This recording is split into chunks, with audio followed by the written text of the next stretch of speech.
বাংলাদেশের জাতীয় জীবনে ১৯৭১ সালে আবির্ভাব ঘটেছিল এক মহানায়কের। তার কণ্ঠে বাংলাদেশের স্বাধীনতার ঘোষণা সে সময়ে বাংলাদেশের এক প্রান্ত থেকে অপর প্রান্তে মানুষের মনে সাহস জাগিয়েছিল, সৃষ্টি করেছিল প্রেরণা। আর তিনি হলেন মেজর জেনারেল জিয়াউর রহমান। বন্ধুরা, আমি সব্যসাচী রয়েছি আপনাদের সাথে। আজকের ভিডিওতে বাংলার মহানায়ক মেজর জেনারেল জিয়াউর রহমানের জীবনী নিয়ে আলোচনা করব। ১৯৩৬ সালের ৯ জানুয়ারি বগুড়া জেলার গাবতলী উপজেলার বাগবাড়ি গ্রামে জন্মগ্রহণ করেন জিয়াউর রহমান। তার পিতার নাম ছিল মনসুর রহমান এবং মায়ের নাম ছিল জাহানারা খাতুন। ৫ ভাইয়ের মধ্যে জিয়াউর রহমান ছিলেন তৃতীয়। তার পিতা মনসুর রহমান কলকাতা শহরে এক সরকারি দপ্তরে রসায়নবিদ হিসেবে কর্মরত ছিলেন। তার শৈশবের কিছুকাল বগুড়ার গ্রামে ও কিছুকাল কলকাতা শহরে অতিবাহিত হয়। ভারত ভাগ হওয়ার পর তার পিতা পশ্চিম পাকিস্তান করাচিতে বদলি হয়ে গেলে জিয়াউর রহমান কলকাতার হেয়ার স্কুল ত্যাগ করেন এবং করাচি একাডেমি স্কুলে ভর্তি হন। সেখানে একাডেমি স্কুলে পড়াশুনো করেন এবং ১৯৫২ সালে তিনি করাচি একাডেমি স্কুল থেকে মাধ্যমিক শিক্ষা সমাপ্ত করেন। তারপর ১৯৫৩ সালে করাচিতে ডিজে কলেজে ভর্তি হন। একই বছর তিনি কাকুন মিলিটারি একাডেমিতে অফিসার ক্যাডেট হিসেবে যোগদান করেন এবং ১৯৫৫ সালে সামরিক বাহিনীতে কমিশন পদ লাভ করেন। করাচিতে ২ বছর চাকরি করার পর ১৯৫৭ সালে তিনি ইস্ট বেঙ্গল রেজিমেন্ট থেকে বদলি হয়ে পূর্ব পাকিস্তানে আসেন এবং ১৯৫৯ থেকে ১৯৬৪ সাল পর্যন্ত পাকিস্তানি সেনাবাহিনীর গোয়েন্দা বিভাগে দায়িত্ব পালন করেন। ওই সময়ে ১৯৬০ সালে পূর্ব পাকিস্তানের দিনাজপুর শহরের একজন বালিকা খালেদা খানমের সঙ্গে জিয়াউর রহমান বিবাহ বন্ধনে আবদ্ধ হন। বিয়ের কয়েক বছর পর ১৯৬৫ সালে খালেদা জিয়া দিনাজপুর থেকে করাচি স্বামীর কাছে চলে যান। ১৯৬৫ সালে পাক ভারত যুদ্ধে পাঞ্জাবের খেম কামাল সেক্টরে একটি কোম্পানির নেতৃত্ব দিয়ে সাহসিকতা ও পাকিস্তান প্রেমের পুরস্কার হিসেবে জিয়ার কোম্পানি সর্বাধিক বীরত্বের মেডেল পায় এবং নিজে হিলালি জুরাত খেতাব পান, যা আমাদের জীবিত মুক্তিযোদ্ধার সর্বোচ্চ উপাধি বীর উত্তমের সমতুল্য। এরপর জিয়াউর রহমান ১৯৬৬ সালে পাকিস্তান মিলিটারি একাডেমিতে ইন্সট্রাক্টর হিসেবে যোগদান করেন। একই সাথে তিনি কোয়েটায় কমান্ডো অ্যান্ড স্টাফ কলেজে উচ্চতর প্রশিক্ষণ নেন। ১৯৬৯ সালে জার্মানিতে উচ্চতর গোয়েন্দা প্রশিক্ষণে যান এবং কয়েক মাস ব্রিটিশ সেনাবাহিনীর সাথেও কাজ করেন। একই বছর তিনি পশ্চিম পাকিস্তানের কমান্ডো ফোর্সে যোগ দেন।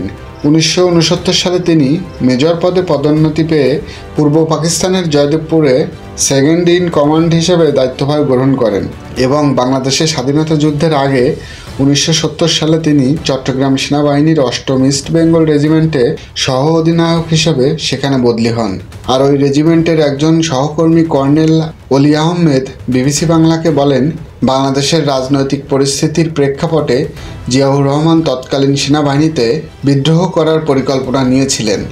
অলি আহমেদ আরও বলেন, প্রায় সময় দেখতাম তিনি অর্থাৎ জিয়াউর রহমান দেশের ব্যাপারে খুবই চিন্তিত থাকতেন এবং তিনি এক পর্যায়ে আমাকে বলেন, নির্বাচনের পরে পাকিস্তান থেকে নতুন সেনাদল আসছে, অস্ত্র আসছে, মনে হয় পশ্চিম পাকিস্তানের সেনাবাহিনীর সদস্যরা শেখ মুজিবুর রহমানকে প্রধানমন্ত্রী হিসেবে মেনে নেবে না অথবা বাঙালিদের হাতে ক্ষমতা হস্তান্তর করবে না।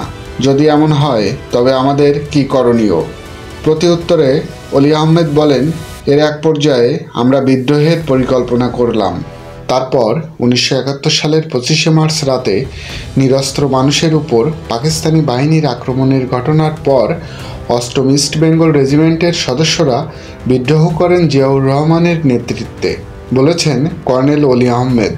তিনি বলেন, ১৯৭১ সালের ২৫শে মার্চ রাতে যখন আমরা শুনলাম পাকিস্তানি সেনাবাহিনীর বর্বর ও নৃশংস হত্যাকাণ্ডের মাধ্যমে সমগ্র ঢাকা শহর তাদের নিয়ন্ত্রণে নিয়ে এসেছে, চট্টগ্রাম থেকে একমাত্র তখন শহীদ রাষ্ট্রপতি জিয়াউর রহমানের নেতৃত্বে আমরা বিদ্রোহ করি।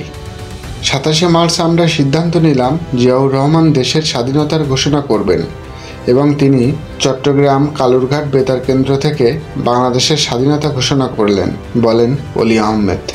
কিন্তু মুক্তিযুদ্ধের দলিলের তথ্য মতে কয়েকজন ব্যক্তি 26 এবং 27 তারিখে স্বাধীনতার ঘোষণা পাঠ করেছিলেন।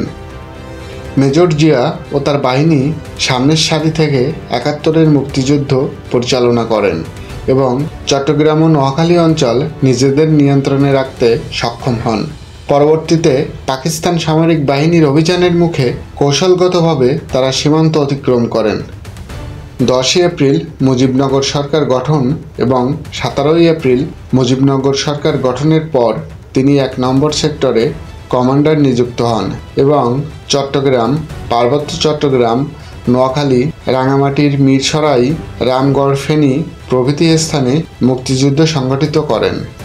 তিনি সেনা, ছাত্র, যুব সদস্যদের সংগঠিত করে পরবর্তীতে 1ম, 3য় ও 8ম ইস্ট বেঙ্গল রেজিমেন্ট এই 3টি ব্যাটালিয়নের সমন্বয়ে মুক্তিবাহিনীর 1ম নিয়মিত সশস্ত্র ব্রিগেড জেড ফোর্সের অধিনায়ক হিসেবে মুক্তিযুদ্ধ পরিচালনা করেন। স্বাধীনতা যুদ্ধে জিয়াউর রহমান যুদ্ধ পরিকল্পনা ও তার বাস্তবায়নে গুরুত্বপূর্ণ ভূমিকা পালন করেন।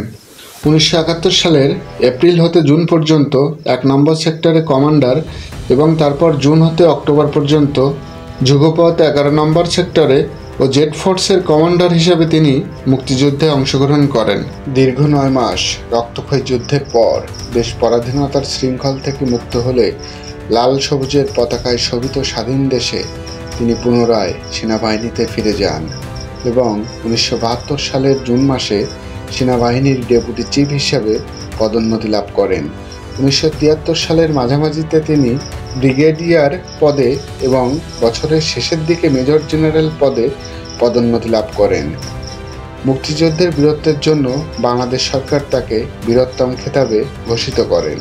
শেখ মুজিব হত্যাকাণ্ডের পর বাংলাদেশের রাজনীতিতে যে অস্থিরতা তৈরি হয় তার ফলস্বরূপ 13 নভেম্বর সেনাবাহিনীর আরেকটা অংশ পাল্টা অভ্যুত্থান করে। মেজর জেনারেল খালেদ মোশাররফের নেতৃত্বে সেই পাল্টা অভ্যুত্থান হয়। 1975 সালে শেখ মুজিবরকে হত্যার পর খন্দকার মোস্তাক আহমেদ রাষ্ট্রপতি হলেও সবকিছুর কলকাঠি নাড়ছিল হত্যাকাণ্ডের সাথে জড়িত সেনা কর্মকর্তারা। তখন সেনাবাহিনীতে চেন অফ কমান্ড কার্যত ভেঙে পড়েছিল। এর পাল্টা পদক্ষেপ হিসেবে আসে 3রা নভেম্বর অভ্যুত্থান। এই অভ্যুত্থানের মাধ্যমে রাষ্ট্রপতি খন্দকার মোস্তাক আহমেদকে ক্ষমতাচ্যুত করা হয় এবং বন্দী করা হয় সেনাপ্রধান মেজর জেনারেল জিয়াউর রহমানকে। খালেদ মোশাররফের এই অভ্যুত্থান স্থায়ী হয়েছিল মাত্র 4 দিন। 1975 সালের 7 নভেম্বর পাল্টা আরেকটি অভ্যুত্থানে নিহত হন খালেদ মোশাররফ এবং আরও কয়েকজন ঊর্ধ্বতন কর্মকর্তা। সেই অভ্যুত্থানের মাধ্যমে সেনাপ্রধান জিয়াউর রহমানকে মুক্ত করেন সৈনিকরা। এরপর ক্ষমতার কেন্দ্রে চলে আসেন মেজর জেনারেল জিয়াউর রহমান। 1976 সালের 19 নভেম্বর রাষ্ট্রপতি শামীমকে সরিয়ে জিয়াউর রহমান নিজেই প্রধান সামরিক আইন প্রকাশকের দায়িত্ব নেন এবং 5 মাস পরে 1977 সালের এপ্রিল মাসে জিয়াউর রহমান নিজেকে রাষ্ট্রপতি হিসেবে অধিষ্ঠিত করেন। রাষ্ট্রপতি হওয়ার 1.5 বছরের মাথায় জিয়াউর রহমান বাংলাদেশ জাতীয়তাবাদী দল বা বিএনপি গঠন করেন। 1975 সালের 7 নভেম্বর পাল্টা অভ্যুত্থান তৎকালীন সেনাপ্রধান জিয়াউর রহমানের জন্য এক বড় আশীর্বাদ হয়ে আসে।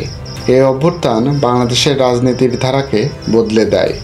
ক্ষমতায় থাকাকালীন জিয়াউর রহমানের প্রতিষ্ঠিত বাংলাদেশ জাতীয়তাবাদী দল বিএনপি বাংলাদেশের অন্যতম বৃহৎ রাজনৈতিক শক্তিতে পরিণত হয়।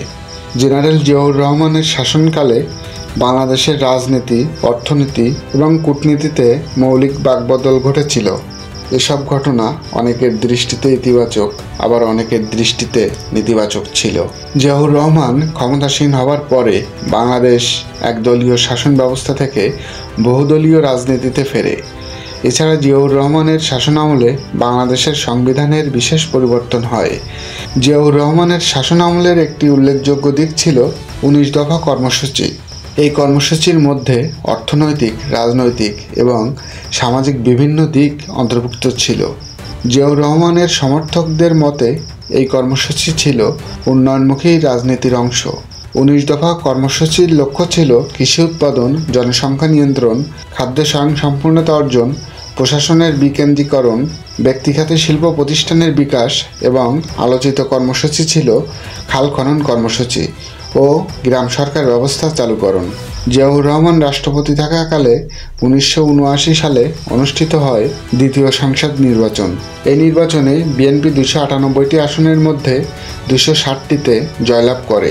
তখন মালেক উকিলের নেতৃত্বে থাকা আওয়ামী লীগ 39টি এবং মিজানুর রহমান চৌধুরীর নেতৃত্বে থাকা আওয়ামী লীগ 2টি আসনে জয়লাভ করে। কিন্তু জিয়াউর রহমান ক্ষমতায় থাকাকালীন সেনা ও বিমান বাহিনীতে দফায় দফায় অভ্যুত্থানের চেষ্টা হয়। তবে প্রতিটি অভ্যুত্থানের চেষ্টা কঠোর হাতে দমন করেন জিয়াউর রহমান। জিয়াউর রহমান পুলিশ বাহিনীকে শক্তিশালী করেন এবং পুলিশ বাহিনীর সংখ্যা আগের থেকে প্রায় দ্বিগুণ করে তাদের যথাযথ প্রশিক্ষণের ব্যবস্থা করেন। জিয়াউর রহমান 1976 সালের 8ই মার্চ মহিলা পুলিশ সংগঠন করেন।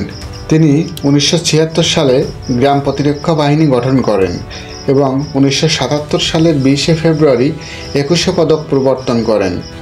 জিয়াউর রহমান অসম্ভব জনপ্রিয় ছিলেন। অনেক উচ্চপদস্থ সামরিক কর্মকর্তা জিয়াউর রহমানের বিরুদ্ধে ষড়যন্ত্রে লিপ্ত হয়।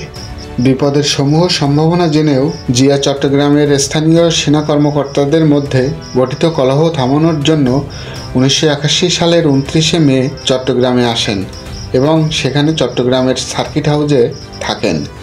এরপর 30শে মে শুক্রবার গভীর রাতে সার্কিট হাউসে এক ব্যর্থ সামরিক অভ্যুত্থানে জিয়াউর রহমান নিহত হন।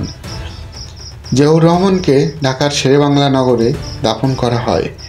প্রেসিডেন্ট জিয়ার জানাজায় বাংলাদেশের ইতিহাসের অন্যতম জনসমাগম ঘটে, যেখানে প্রায় 20 লক্ষাধিক মানুষ সমবেত হয়।